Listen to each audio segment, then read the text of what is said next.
जी अस्सलाम वालेकुम। मैं हूं नूरुल आरफीन सिद्दीकी और आप देख रहे हैं आरफीन नामा। आप समझ गए होंगे मेरी मुस्कुराहट ने अब तक तो आपको बता ही दिया होगा कि कोई फुल टॉस आई है। यूथियों का एक और लीडर, यूथियों का एक और मसीहा, इमरान अहमद खान नियाजी का एक और काफिला सालार पटरी छोड़ दी उसने, बहक गया है। अजीब ऑल फॉल बातें मंजरेआम पर आ रही है। मुझे मुल्क में बेरोजगार ढूंढ कर दिखाएं, यह कहना है हमारे वजीरे दिफा का। जिस मुल्क का दिफा इन हाथों में, अल्लाह ताला उसके हाल पे रहम करे। लेकिन परवेज खटक साहब कह रहे हैं जहां महंगाई नहीं वो मुल्क चल ही नहीं सकता। इसके बाद भी हमें कुछ और बात करना बाकी रह जाती है। जिसका पहला, जिसको कहते हैं इब्तिदाइया, जिसका इब्तिदाइया इतना बईद अक्ल हो, आगे क्या क्या खुराफात ना बकी गई होंगी। लेकिन जनाब वीडियो तो 10-11 मिनट की होती है, तो शुरू करता हूं अल्लाह रब्बुल इज्जत के पाक नाम से। वो नहीं है एशियन डेवलपमेंट बैंक ने जिन पर काला धब्बा लगा दिया था, लेकिन इमरान खान की सदाकत और अमानत और दयानत ने जिनको अब तक बचा रखा है कि कोई एजेंसी, कोई इदारा, कोई नैब, कोई उनमें किसी किस्म का ऐब देख ही नहीं पाता। वही नाम नेहाद वजीर आला, बल्कि वजीर दिफा, साबिक वजीर आला केपीके कह रहे हैं जिस मुल्क में महंगाई नहीं होगी तो वो मुल्क ही रुक जाएगा। मैं दुआ करता हूं परवरदिगार आलम इस किस्म के नमूने हर मुल्क में पैदा हो, ताकि हर मुल्क का ऐसे ही सत्यानाश हो जैसे हमारे मुल्क का इन लोगों ने, इनके पप्पा जानी ने और इनके वजीर आजम ने किया है। परवरदिगार आलम उस मुल्क पर रहम करे जिस मुल्क पर ऐसे नमूने हुकूमत कर रहे हैं। परवेज खटक ने चैलेंज किया है कि मुझे केपीके में कोई कच्चा मकान दिखा दें, इससे बड़ा भंड कोई मार सकता है। लेकिन जो लोग ये कह सकते हैं कि इमरान खान ने सीआईए के डायरेक्टर को मिलने से इनकार कर दिया, अगर वो ये कह रहे हैं कि केपीके में कोई कच्चा मकान नहीं, तो क्या बात है इसमें ऑब्जेक्शन की? जो सीआईए को इनकार कर सकता है, अबे शुजा पाशा इनकार नहीं कर सका सीआईए को, है उस वक्त का आर्मी चीफ इनकार नहीं कर सका, तू मामा है कोई अमेरिका का, तूने इनकार कर दिया। अच्छा भाई तू हरक्यूलेस है, तू टार्जन है, हो सकता है तूने किया हो सकता है तूने किया हो। वजीर दिफा ने महंगाई को अपोजिशन का प्रोपेगेंडा करार देते हुए कहा कि मुल्क में कहीं गुर्बत नहीं। अब आप अंदाजा लगाइए, ये वो तबलची हैं इमरान खान के कि जो कंटेनर पे चढ़ के चिल्लाया करते थे, गला फाड़ फाड़ करके बकवास किया करते थे कि मुल्क में महंगाई हो तो वजीर आजम चोर होता है, करप्शन नीचे से ऊपर तक जाती है, ऊपर अगर दयानतदार हो तो नीचे वाला। आपको याद होगा, मुझे बताने की क्या जरूरत है, कोई पहली दफा तो इस मौजूद पर बात कर नहीं रहा। ये वो लोग हैं कि जिनकी बीनाई, जिनकी समो बसर अल्लाह रब्बुल इज्जत ने छीन ली है। अब इन्हें मुल्क में कहीं गरीब नजर नहीं आती, गरीब नजर नहीं आता। सेहत से इतना गरीब है ये शख्स, इसके बारे में बात करते हुए भी हमें धड़का ही रहता है कि कहीं वहां अगर कुछ हो गया तो यहां 302 का केस बन जाएगा। चलता फिरता 302, उसको मुल्क में गरीब नजर नहीं आ रहे। मैं रजाकाराना तौर पर अजीब से मर्ज में मुब्तला शख्स तुम्हें अपनी गाड़ी की अगली सीट पर बिठा करके आओ जरा, तो मैं तुम्हें दिखाता हूं गरीब कैसा होता है। अकल का गरीब तुम्हारे जैसा होता है, सोच का गरीब तुम्हारे वो यूथियों जैसा होता है, जिसको हर ऐब में कोई ना कोई पाकीज़गी, कोई ना कोई अच्छी चीज नजर आ जाती है। मैं तुम्हें दिखाता हूं गरीब कहां है, आओ जरा, मैं तुम्हें घुमाता हूं जरा मलीर, लांडी, लालू खेत, फलाना फलाना फलाना फलाना। कौमी असम्बली में खिताब करते हुए इस किस्म के लोग कौमी असम्बली के 100 मीटर के दायरे में नहीं होने चाहिए। जैसे कौमी असम्बली के अंदर भेजे हैं इस कौम ने, तो उस कौम के साथ ये नहीं होगा। ठीक कर रहा है वो।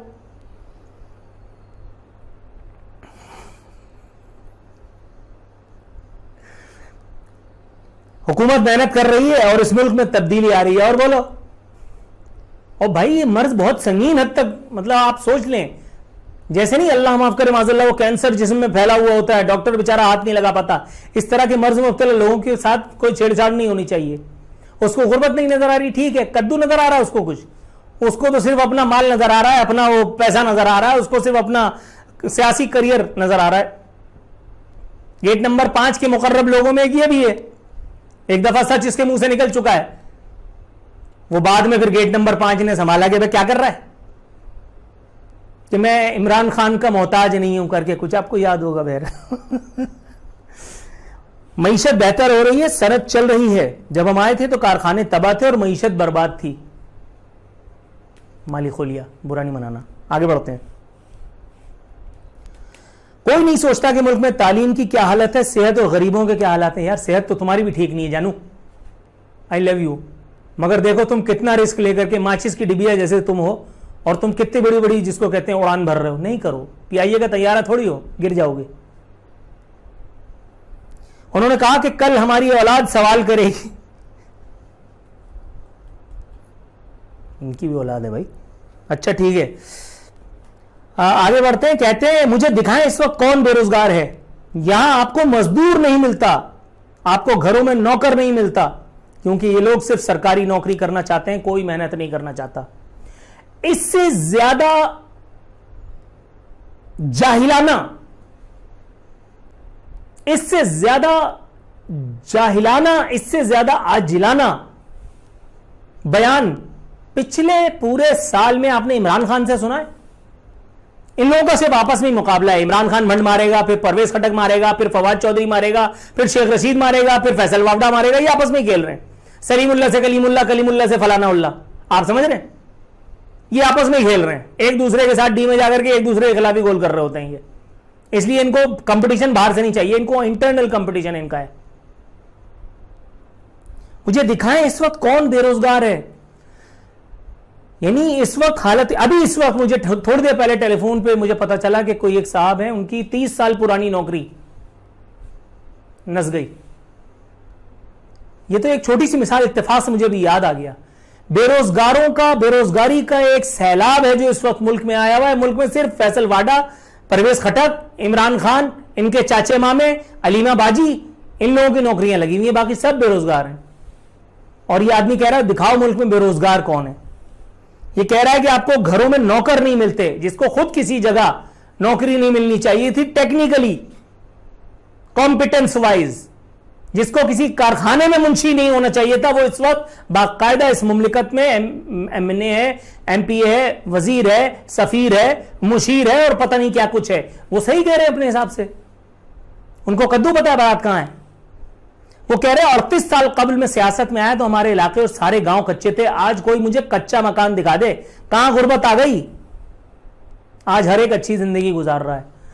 अल्लाह रब्बुल इज्जत की मार हो मेरे दोस्त तुम पर, तुम्हारे अगले पिछलों पर। अल्लाह ताला तुम्हें दीन दुनिया आखिरत में कौड़ी कौड़ी का मोहताज करके अल्लाह ताला तुम्हें इतनी इबरतनाक सजा दे कि तुम पाई पाई को तरसो। ये बेरोजगारों का जिसको कहते हैं जम्मे गफीर, जिसको नजर नहीं आता, उसकी बसारत तो अल्लाह रब्बुल इज्जत ने समा तो पहले ही महरूम कर रखा है उसको, लेकिन उसको फिर लोगों की, गरीबों की कानों में चीखें तो कम से कम सुनाई दे, उसको पता चले कि भूखे रहने का मजा क्या होता है। उसको पता चले जब उसकी नस्लें उजड़ जाए ना, इसी तरह से किसी इमरान खान की वजह से जब किसी को अचानक से जूते मार के घर से निकाल दिया जाए कि चलो तुम गैर कानूनी जगह पे बैठे हो, हालांकि गैर कानूनी जगह कोई, इदारा कोई, करने वाला कोई, भरने वाला बेचारा कोई और, उसको फिर पता चलेगा कि ये सब कुछ क्या होता है। मेरी अल्लाह ताला से दुआ है, या अल्लाह ताला इस शख्स को उस वक्त तक दुनिया से नहीं उठाना जब तक हकीकत इस पर, उसके अगले पिछलों पर पूरी तरह आया ना हो जाए। यह बात बिल्कुल गलत प्रोपेगेंडा है कि लोग भूखे हैं, मेरे सूबे में आओ, मुझे कच्चा मकान दिखाओ, फिर मैं मानूंगा कि मुल्क पीछे जा रहा है। अबे भाई तुम तो यह भी नहीं मानते कि इमरान खान सादिक और अमीन नहीं है, लेकिन तुम्हारे ना मानने से क्या यह बात सही हो जाएगी? इमरान खान के माजी की सारी कहानियां सब भूल जाएंगे। एमक्यूएम ने जो इमरान खान के गलीज माजी की दास्ताने कराची की दीवारों पर लिख करके लोगों को किसी सबक की तरह याद करवाया था, क्या हम वो भूल जाएंगे? वो फलानी, वो ढिकानी, वो मैं जनानी, मैं किसी के बारे में नाम तो नहीं लेता, लेकिन नाम ले भी सकता हूं, तो जरा ख्याल रखना। ये सादिक और अमीन का नाटक, ये ढोंग जो है यहीं तक रखो। ये साकिब निसार वाली अदलिया ने जो दिया था ना गेट नंबर 5 की फरमाइश पे, ये यहीं तक रखो, इसलिए कि ये जब तक गेट नंबर 5 के चाचे मामे जिनकी रिटायरमेंट आगे पीछे ये वो होती हैं, उसके बाद ना ये सादिक होंगे और ना अमीन होंगे।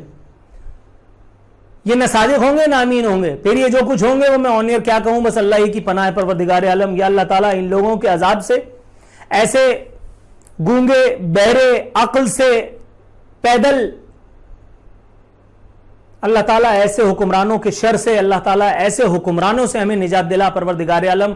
हमारे मुल्क और हमारे कौम पर रहम कर दे परवरदिगार। या अल्लाह ताला इन लोगों को जहन्नम के किसी गढ़ों में से एक गड़ा नसीब कर, लेकिन परवरदिगार हमारे बच्चों का हमारा आखिरी आसरा ये वतन, ये अर्ज पाक, ये मुमलिकत खुदादाद, ये अर्ज पाकिस्तान है। या अल्लाह ताला हमारा, हमारी अगली पिछली नस्लों का मुस्तकबिल सिर्फ इसी एक मुमलिकत में है। इसकी फलाह हमारी फलाह से, हमारी बका इसकी बका से मुंजमित है। परवरदिगार इस मुल्क पर, इस मुल्क के मकीनों पर, हम पर, हम सब पर रहम फरमा दे। या अल्लाह ताला ये मुल्क रहे, बाकी कोई वक्त का फिरौन रहता है या नहीं रहता, जहन्नम में जाए।